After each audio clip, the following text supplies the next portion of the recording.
CFL. Let them know. Welcome to Saturdays in Canada, and it is Canada Day weekend. The two countries celebrate kind of their births 3 or 4 days apart, Wes. They do, and it's a cool weekend because for me, paying so much attention to the sport north of the border, you know, it extends the 4th of July festivities. You know, we have Canada Day also. And again, I could be biased. You know, I really love, we're sponsored by Championship Footballs. And you know what? I was looking at the Kansas City football that I'm putting in the box for you. And it's just really, it's a pretty football. Part of it is the color, the logo for the Super Bowl this year was kind of a unique pride kind of look to it. But I feel the same way about our intro. I love that intro with the O Canada. And of course, we get to hear it. If you're watching the streams now, the streams are easy to get, right? If it's not on TV down here, it's on CFL Plus. You don't even have to pay for it; it's free. It is, and it's pretty easy. You put your email address, and I tell you, they're not sending spam or anything like that. But I mean, honestly, you want the information if they're sending it about the games, and you know, we don't get as much information on it's CFL. It's very difficult. So here's what I do. As you know, I do the Easy Sports data, and I'm still looking at all of last year. So here's what I do. And I ask the computer, I say to the computer, Mr. Computer, give me all their games from last year and whatever they played this year overall. But give me their last 2 years and this year for a home or away because it's less games. And it really allows me to get a good feel. But as you know, because we've been talking, it's the third year of the data, but really the second year that we've been betting on it. It is pretty consistent. It's not like, I think it's because there's just so few teams, right? We have the outliers in any, chart. You got the guys on one end and the guys on the other end, and most of the stuff's in the middle. We talk about the NFL. It's 9-7, 7-9 in the old days, so it's probably 10-7, 7-10 now, and everybody's in between there, But with the CFL, what we're doing is we're finding that this stuff works, and it allows you to just cash more tickets. That's really all it is. It does. And injuries play a factor, and we're getting into some of that stuff too, where you got to be careful not to over or undervalue some of the injuries that teams have going on. All right, so let's do this. Let's start with last week. We always like to start with last week, and I say that like it's only been a couple of weeks we're doing it, but I like it, and we're going to continue to do it because, Wes, you've heard it ain't broke, don't fix it, right? That's true. Now, when you tell someone, and I said this and I meant it from the bottom of my heart, we have the best CFL podcast, best CFL show, period, in Southern California. Now, I know it was a stretch because there's probably nobody else in the competition. But if I said to you, we have a podcast that gives you 3 winners for every losers, what would you say? You probably wouldn't believe us, right? Even if you don't like the two of us or want nothing to do with the words coming out of our mouths, you're going 3-1 by following up on the advice we're given. So, and if you listen, you're doing better because you know what? I gotta think I'm like 7-2 in the last 9 second halves I bet in Canadian football. And I wanted to thank you because I had a special evening with Vicky and I was not able to watch the game. I was able to kind of keep track, and thank God the margaritas were flowing. We were doing some shots because the bathroom breaks, of course, are more frequent. There's a ratio of bathroom breaks to a female in my demographic for the margaritas you take. It's pretty easy math. For every margarita, you got to make 1.3 trips to the bathroom. So I didn't have time to get the stream. I was just actually going to play-by-play. I like watching. If I can't watch it live, I like watching play-by-play because that is a great way to find an opportunity, for that live action. The adjustment for the live action. So the live action has far better availability, but the adjustment is slower than it is in a college football or an NBA or in a NFL even. The delay is not there. I feel like, I don't know for sure, but I feel like what we're seeing is actually happening. and the odds and the lines are not adjusting. Well, the markets that we're in, it is not on the radar in terms of volume that it's getting, in terms of wagers. No. We know that, especially, if you're on offshore and you're in Costa Rica, you know what? Where does CFL rank behind all the soccer that's out there, But let's see what happened last week. Betting against Winnipeg, and so I'm going to lay the 6. They are at home. That's it. I mean, you said it. We're not going to make a living betting against Winnipeg. Do you know when the last time in the Easy Sports data Winnipeg only had 1 digit in their score? Probably prior to us doing the show. So possibly never. That's the judges gave it to you. Ding, ding, ding. Never. So, you know what? What you could look, here's the way I look at it. The week before we lost on the 4th game, that cost me 4 teamers. This cost me 4 teamers too, but technically, when you lose the first leg of a 4-teamer, it allows you to come back and get the 3-teamer. And sometimes if you're betting to sweep the board, and you know what? Sweeping the board for us, it's just a matter of when, not if. And I have, I had a 5-teamer 2 weeks ago. I cashed out every week. You know me. I'm a unique bettor. I like my money. I don't like it to be in Costa Rica. Maybe I'm discriminating. I don't know, but I like my money to be my money. And then, of course, you got me. We cashed out. I got on that heater, and I didn't take the money out because it was in Bitcoin. And I picked up another. What did I end up getting? 20%, I think. I picked up 20% on my winnings because I just got lucky. And then it flatlined at what 31, short of 31, like 30,500. Yeah. And it flatlined there, and I said, you know what? I got enough. I'm covering John's bets. I'm betting Wes's bets. I got a bet what Paulo gives me. Jonathan from San Antonio throws me baseball plays. I can't be worrying about Bitcoin too. It's just too much on me. Yeah. All right, so that's what I'm thinking. It's a positive because what do we know? That's shaving 2, 3, maybe 4 points that we're not going to have to lay now going forward over the next 2, 3 weeks with Winnipeg, right? Well, yes and no. And I'll tell you what I learned about this game is now we can put 3 weeks together with Winnipeg, and this Winnipeg team is allowing points. They allowed 49 to BC. They allowed over 30 to Hamilton in the first week. And the week before this, God, you're gonna have to refresh my memory. But you know what my notes have is everyone going to put up 27 or more on them. That's what I've asked because that's what it's been after 3 games.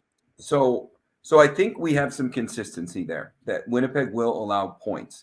And what happened this game against BC is they put up points faster. And then the BC defense showed up. And while the BC defense is putting up points, and it's really easy to say it's VA, they haven't been at full strength at receiver this whole season. They were without Whitehead. They were without Rhymes. I think Rhymes is listed doubtful going into this game. So new starting running back, but their defense is showing up. This Winnipeg team, they have not been at full strength on defense either, and it's showing. It is showing. Jefferson barely saw the field, if even he did this past game. And Jeffcoat's been out. And you're talking about 2 of the best defensive players in the CFL, possibly future Hall of Famers, that aren't on the field. So this game, big surprise, but 15 times we win this game, 15 times. Well, and I think this is one of those losses I had in the second half because I just assumed they were going to cover the second half. They were down 17-6. I don't know. I didn't do a team total over second half. If I had one, I would have, and I would have lost that too because I didn't have it. But then things got a little better. I typically will go, quarter unit on money line, and then find a live action play for 3/4 of a unit that'll balance the whole thing out. But I'm going to touch some money line, and I'm going to take it's 1 or 2.5 depending on where you got it. Yep, and that was a game that was really weird because it looked at first like it wasn't going to be the BC or the Montreal team we thought we were going to see, but then they just took over the game, literally took over the game.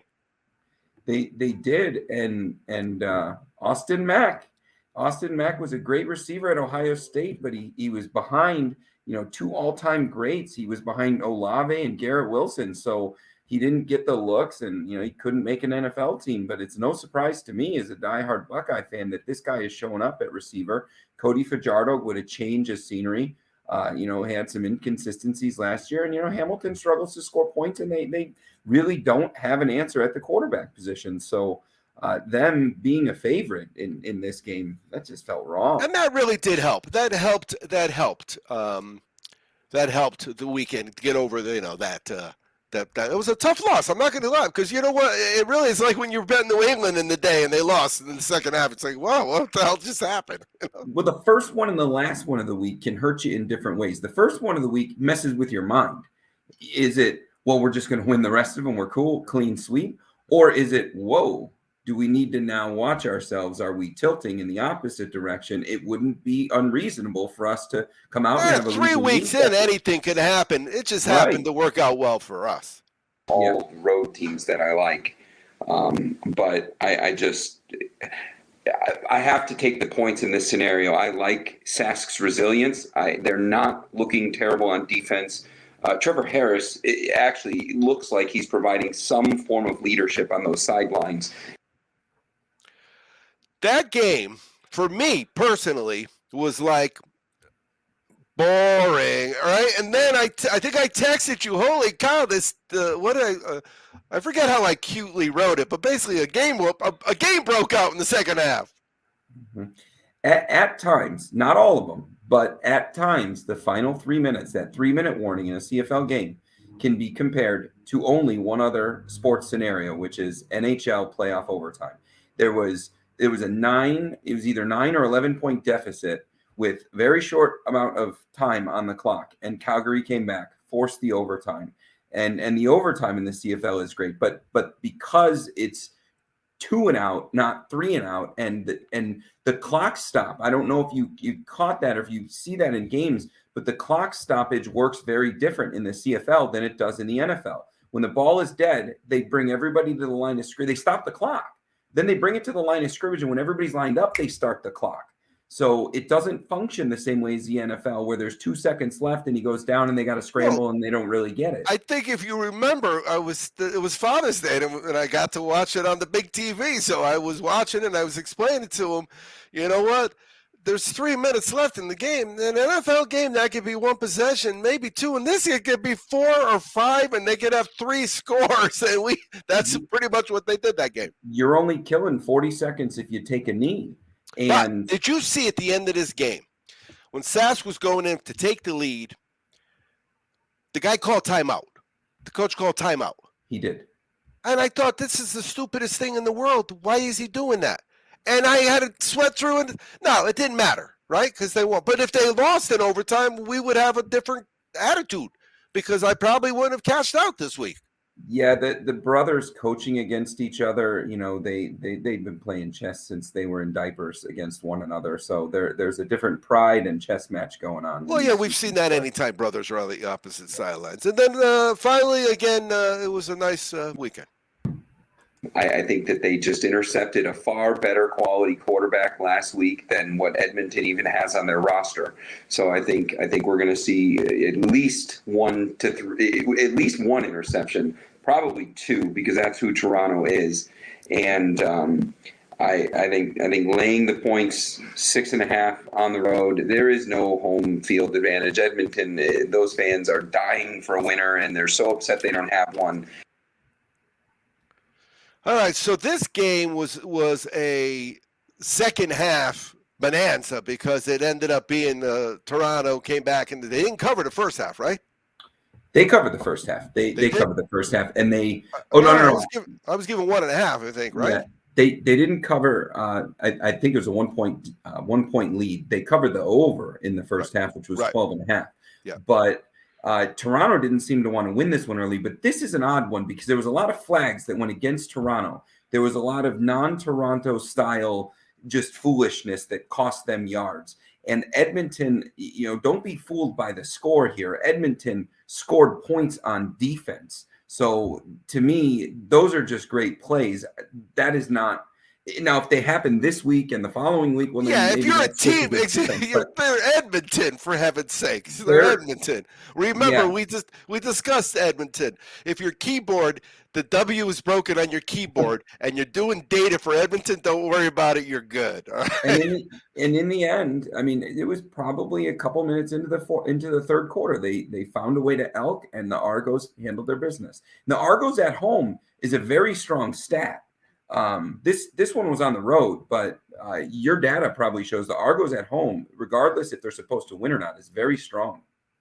Yeah, well, what we're going to do right now is we're going to look. We got only 3 games because it's Canada Day, and what we're going to do is go out, listen to a little bit of prop swap talk, because right about I don't know, I think you told me you went in early, then you went in again later. So I'm going to start paying attention to those futures for the Grey Cup, and of course, Championship Football's our sponsor. You may not know this, but the Chiefs did win the Super Bowl. You're listening to Saturdays in Canada with Black Hawk West here on the Sports Betting Channel. With thousands of buyers across the country, you'll always get the most amount of money for your bet on PropSwap. So hurry to PropSwap while it's early and grab a ticket or 2. The odds are always the highest right now. It really does pay to get in early. Go to PropSwap.com or download the free PropSwap app today. PropSwap is where America buys and sells sports bets.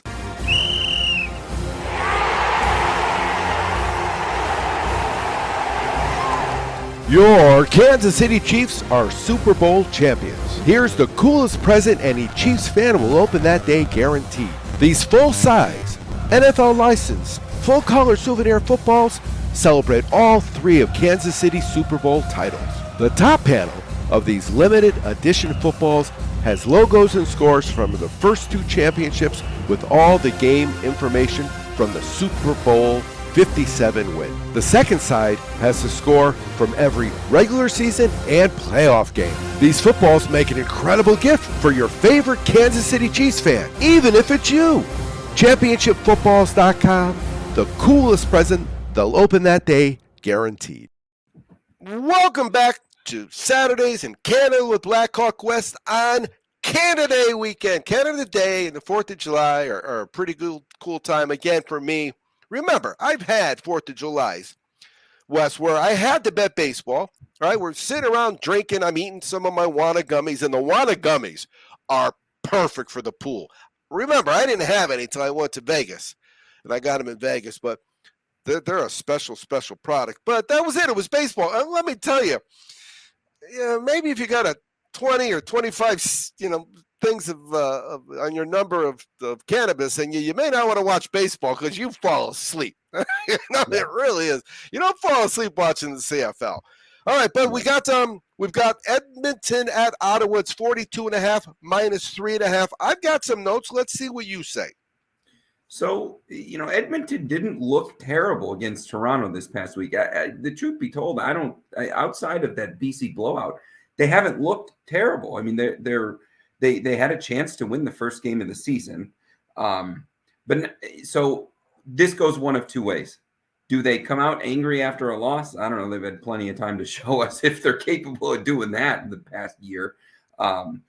Or was that just a demoralizing type of loss? Where I struggle with this game. So Ottawa is at home. That's a great stadium. And Ottawa is also coming off a bye. Ottawa has struggled on offense, but their defense is pretty sound for the opponents they've played and the points that have been allowed.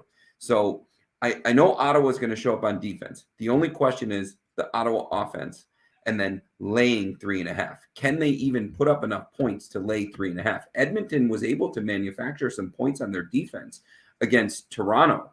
And that was impressive because Toronto was running this really up-tempo Oregon Ducks style, 2012 looking offense. But when it's all said and done, I got to take the fresh team coming off a bye, going against the worst team and the biggest mush we know. So I'm going to lay the 3.5. There was some line movement on this one too. Earlier today, it was 3.5, but Edmonton was minus 120 and Ottawa was even money. And when I see that, that's almost like the book is begging us to lay money on Ottawa, almost like they're more comfortable it's almost like they're scared that Edmonton's actually going to win it. So I was nervous for what that line movement meant, but we're at minus 110 on both sides now. So somebody laid some money and even that thing up. We're going to lay 3.5 and take Ottawa. So here's what I look at Ottawa and I say to myself, how do you bet on a team that has lost against the spread 10 straight at home and is 2-15 against the spread since we started? Well, it's Edmonton. That's the end. So, you know what? As you know, I bet your bets, but I had my notes that, you know what, this game is screaming under. It's just screaming under. It looks like this is going to be two teams. Now, if you look at Ottawa in the second half, if you bet against Ottawa and the under, you've hit 5 straight parlays. And I'm going to talk about a lot of this going forward, because now that the data is going to be 3, 4, 5 weeks, and by the time 5 weeks rolls around, I might not even look at last year's data. I'll do maybe for some head-to-head stuff. Mm-hmm. But the bottom line is when we could hop on those parlays, 4 or 5 weeks in a row at plus 260, golly gee, that's a lot of money. Yeah, it is. All right, so the next game, it's Canada Day. We get to take a break. We get to go, here's more about our sponsor. Championship Football's here on Saturdays in Canada with Black Hawk West on the Sports Betting Channel.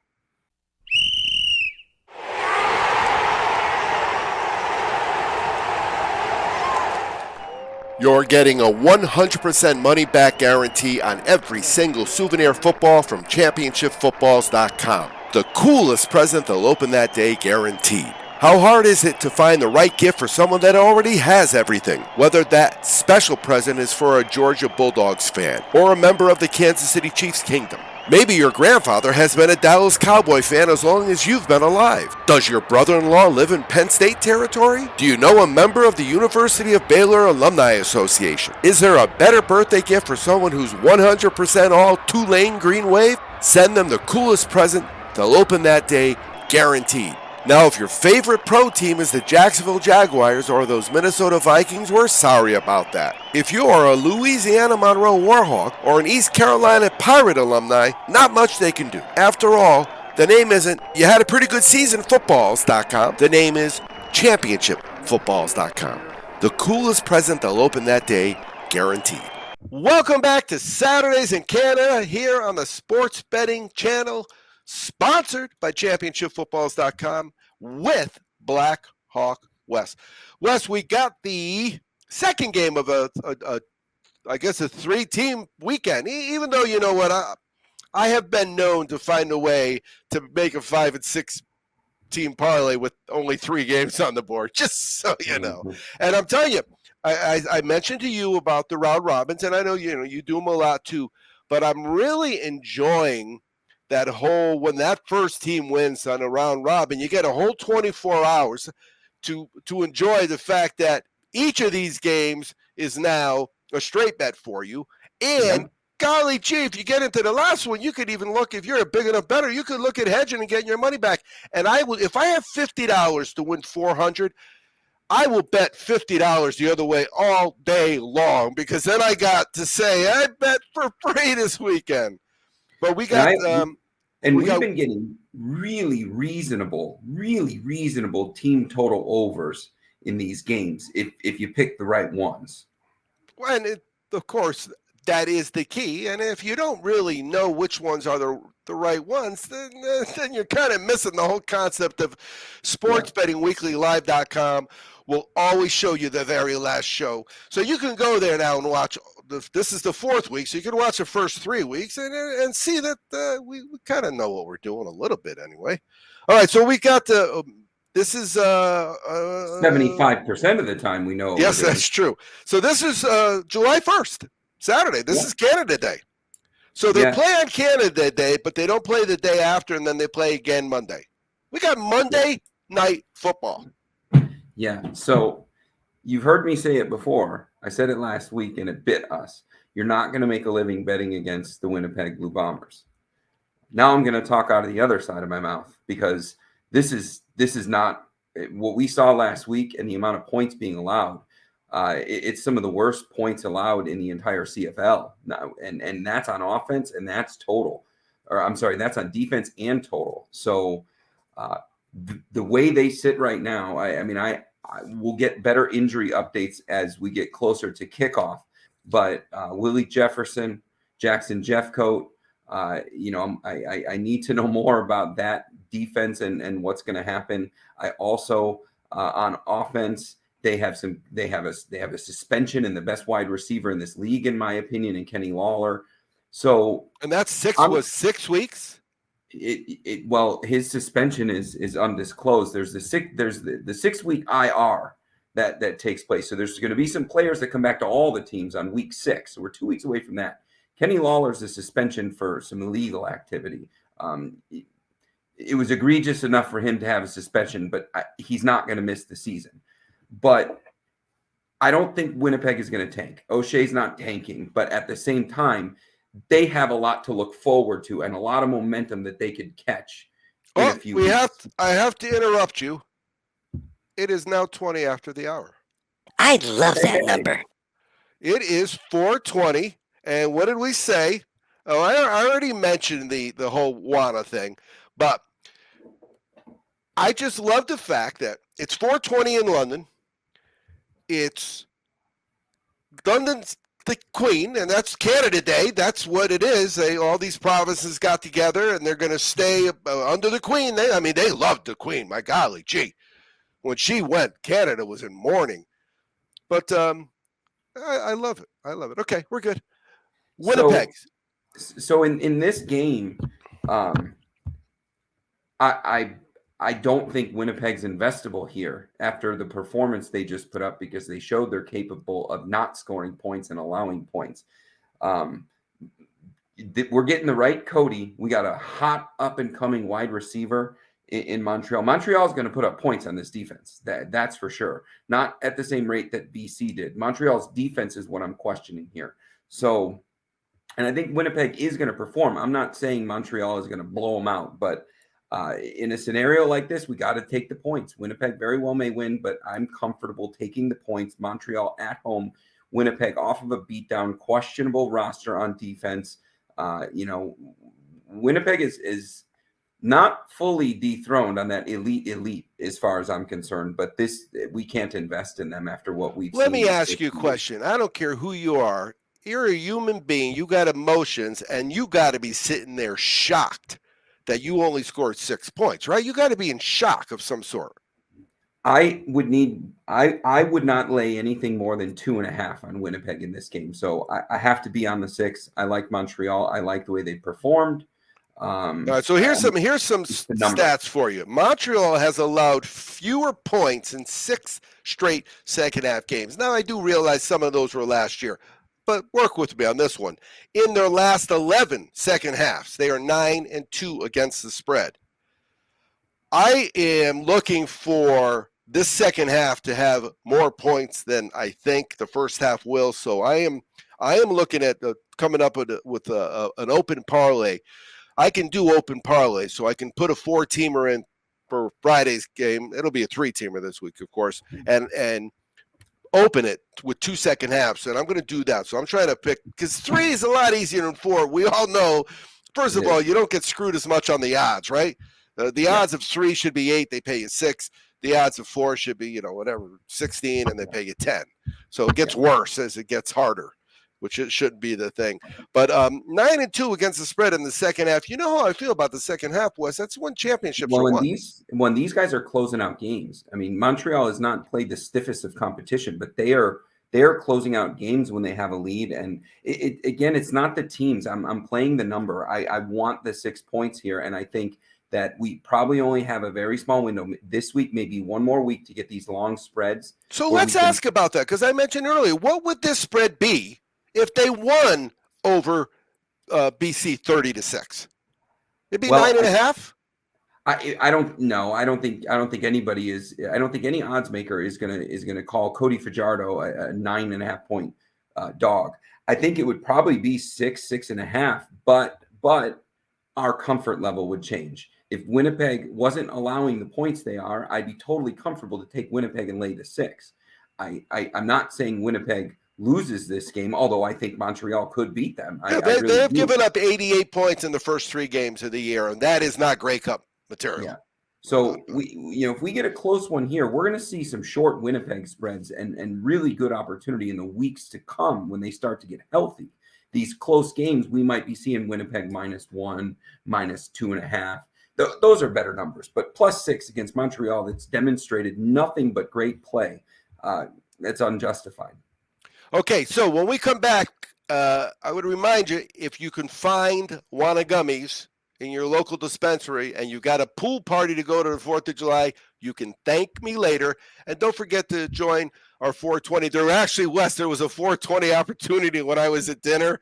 I couldn't do the screenshot of it. I was on my best behavior. All right, when we come back, you're listening to Saturdays in Canada with Black Hawk West here on the Sports Betting Channel.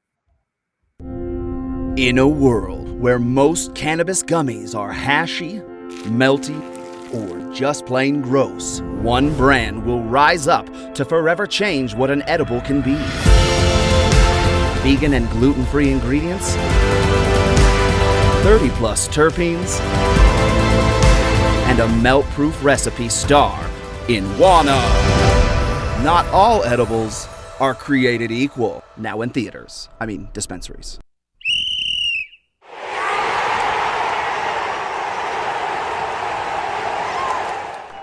You're getting a 100% money-back guarantee on every single souvenir football from ChampionshipFootballs.com. The coolest present they'll open that day, guaranteed. How hard is it to find the right gift for someone that already has everything? Whether that special present is for a Georgia Bulldogs fan or a member of the Kansas City Chiefs kingdom. Maybe your grandfather has been a Dallas Cowboy fan as long as you've been alive. Does your brother-in-law live in Penn State territory? Do you know a member of the University of Baylor Alumni Association? Is there a better birthday gift for someone who's 100% all Tulane Green Wave? Send them the coolest present they'll open that day, guaranteed. Now, if your favorite pro team is the Jacksonville Jaguars or those Minnesota Vikings, we're sorry about that. If you are a Louisiana Monroe Warhawk or an East Carolina Pirate alumni, not much they can do. After all, the name isn't You Had a Pretty Good Season Footballs.com. The name is ChampionshipFootballs.com. The coolest present they'll open that day, guaranteed. Welcome back to Saturdays in Canada with Black Hawk West here on the Sports Betting Channel, sponsored by ChampionshipFootballs.com, and it is the final Monday Night Football. It'll be our first Monday Night Football in a while, and our last Monday Night Football for a while, I would imagine. I know that, you know what? When will we get Monday Night Football? Labor Day, right? We won't have any games on Monday. Do the CFL have anything crazy? Because they're pretty much Thursday, Friday, Saturday, Sunday, right? Yeah, and sometimes they skip one of them.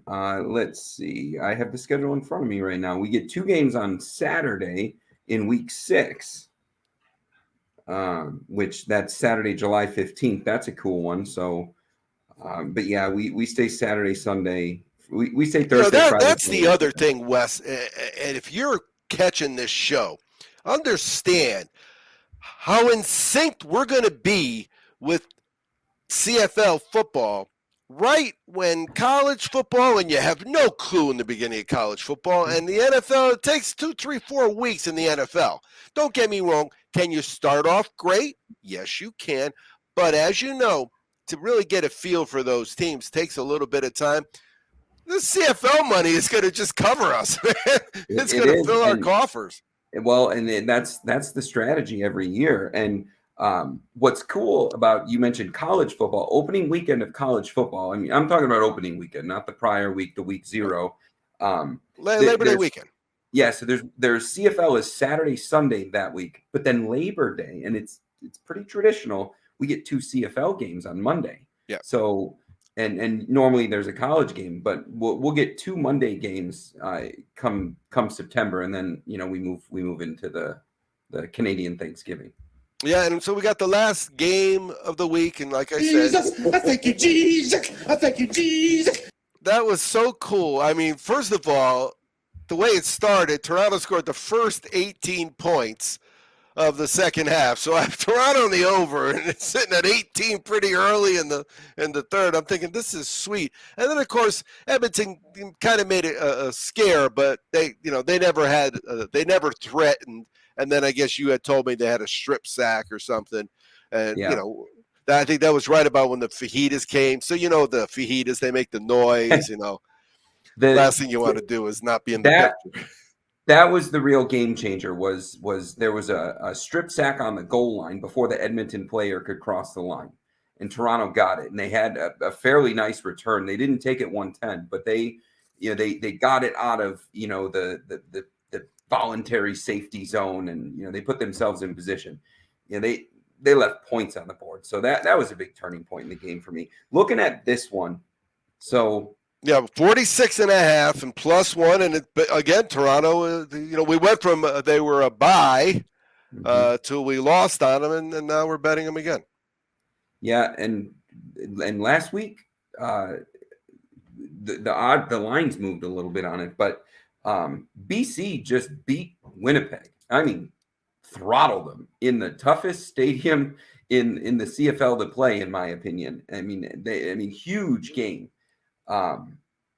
And Toronto's at home. So this game, Toronto really performed poorly. Toronto gave up some penalty yards that they shouldn't have given up. But then there were moments where they actually looked like Toronto, and they still put up a lot of points. They played terrible for a good amount of the game. But what they showed on offense, that I keep tying it back to the 2012 Oregon Ducks, because they just they got a real banger at running back, and they get 5 yards, and then they go into up tempo, and Chad Kelly, coming from the SEC, is the perfect guy to be running it. He's not making a tremendous amount of mistakes, and he's mobile, and he'll keep him honest.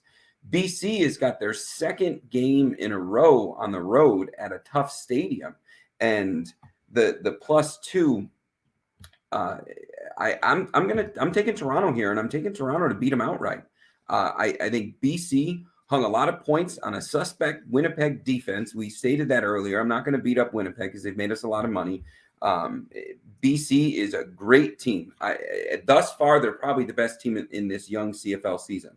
But 2 games in a row, 2 huge games in a row against the former Grey Cup teams. That's a lot to get them up for. And Toronto, I will say it, last year, Toronto was the #1 intercepting defense in the entire CFL with 29 interceptions. So now they're going up against a quarterback that they're going to have to put up points the way that Toronto is able to move the ball down the field at that tempo. And that's something that this BC defense has not seen before. So I like Toronto in this spot. I'm going to take the points. All right. So one of the things I noticed with this is we're starting to get a feel for, there's 3 or 4 of these quarterbacks that are pretty good, and that's about it, right? Out of 9, there's like 3 or 4 that are pretty good. So guess what? Could you imagine a sport of the 3 main footballs that we cover, which are American football collegiate, American football professional, and the CFL? The CFL is more quarterback driven than any of them because it feels bigger and wider and there's more people and stuff. But Adams versus Kelly, it becomes we're going to have games down the road that are going to be similar to in the NFL when Burrow plays Mahomes and that kind of stuff. I realize it's the CFL, so I don't get all bent out of shape. But I'm talking about for those 9 positions, 9 quarterbacks in the league, we're going to start to see. And then that's going to be a big deal because those guys, they don't know, right? Yeah. They don't know who beat you and who you beat. Well, and these 2 in their positions in the rosters, they're something of the future. I probably don't want to say it's Mahomes Burrow, but it's something along those lines. What it feels right now, they're both playing really well, and we got 3 teams in the CFL. Ottawa, Hamilton, and Edmonton have not even a whiff of the quarterback position being under control. The rest of them are either there or up and coming, and these 2 teams fall into that. This is the guy of the future. All right, so let's look at some of the data, what it says. It says here the Lions have gone under in 7 straight. But listen to these. If you bet BC in the under for every possible selection. So your first half, second half game. All right. In the last 5, right, there were 15 of those. You'd be 11-4 if you bet on BC and the under. They are 11-4, 4-1 in the first half, 3-2 for the second half, 4-1 for the game. That's with the under. And yet Toronto's coming in having scored 30 straight at home and 3 straight and 23 or more in 8 of 8. Bottom line is, if you like Toronto, you got to think that this game could go over too, right? Well, and I got to ask you, what does your data say about Toronto's home record for the last season? When we look at Toronto home record for the last season, where did I put Sundays? Oh, Monday. It's Monday. I keep forgetting it's Monday. So I'll let the data talk, but it feels so like excited. Toronto at home is pretty dangerous. Okay, in the first half, they've scored 13 or more in 5 straight. They have scored 33, or that number that I gave you was at home. It was 3 straight 30s, but they're 5-1 against the spread. But 40. This is the last 8 overall: 23, 28, 24, 33, 34, 24, 32, 43. Bet at home: 34, 33, 32. You don't need to take a math test to know what the median is for a set of numbers that's 32, 33, and 34. They're averaging 33 points a game. And you got to wonder last week if Winnipeg even put up 20, would BC have had the opportunity to hang the points that they did? Yeah, but 30-20 here is 50. 50 is more than 46.5. You heard that here first. 50 is more than 46.5. So we will see. But as you know, so much happens in the first half that impacts not only the live action, but the second half action. So, the bottom line is I know we're not going 3-1 this week. I know that. That's not going to happen, okay? We can't possibly do it 4 weeks in a row. But maybe this would be the week that we get the 0 up there for the first time. Well, we can't go 75%. We have to go either 66 or 100 That's with it. 3 games on the board. Yeah, and no doubt about it. and this is East versus West. These are all West Coast. Correct. teams, Only West because of the Division head-to-head teams. matchup. There were only 2 each, and there was really nothing on there that jumped out at me. But boy, when you get that head-to-head data is so valuable, especially when you see, it was 150-30 in the last 4 games. I mean, come on, they got your number. It doesn't take a genius. Lay the points. All right, buddy. Anything else? No, I think we're good. We're on 2 dogs this week, so we love the points at this point. All right. Have a safe and wonderful 4th of July weekend to you and your family. And a wonderful Canada as always, Day, hey? Yeah, always be cashing. Always be cashing.